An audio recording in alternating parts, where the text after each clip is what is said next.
ফেব্রুয়ারি ক্যালেন্ডারের একটি সাধারণ দিন হলেও অনুভূতির দিক থেকে অসাধারণ।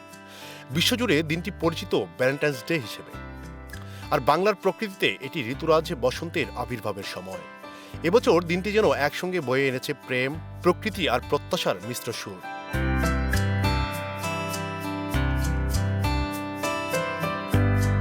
শীতের কুয়াশা সরিয়ে ফাল্গুন আসে রঙিন উষ্ণতায়।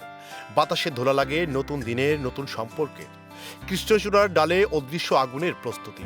শহরের পথে বাসন্তী শাড়ি আর হলুদ পাঞ্জাবির চটা, সব মিলিয়ে প্রকৃতি যেন জানিয়ে দেয় শূন্যতার মাঝেও রং খুঁজে নেওয়া যায়।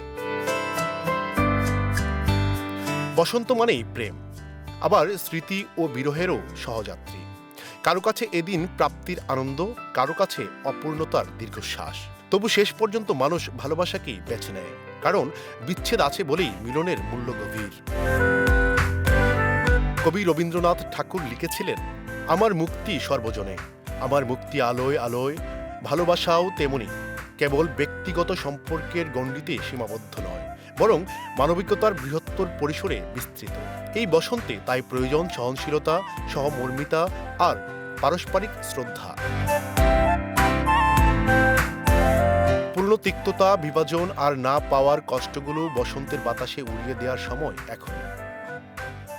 ভালোবাসা শুধু প্রিয় মানুষটির জন্য নয়, বন্ধুর প্রতি, পরিবারের প্রতি, এমনকি কোনো প্রাণীর প্রতিও হতে পারে সমান আন্তরিক। সৃষ্টির প্রতিটি জীবের প্রতি দয়া, মায়া ও মমতাই ভালোবাসার প্রকৃত বহিঃপ্রকাশ।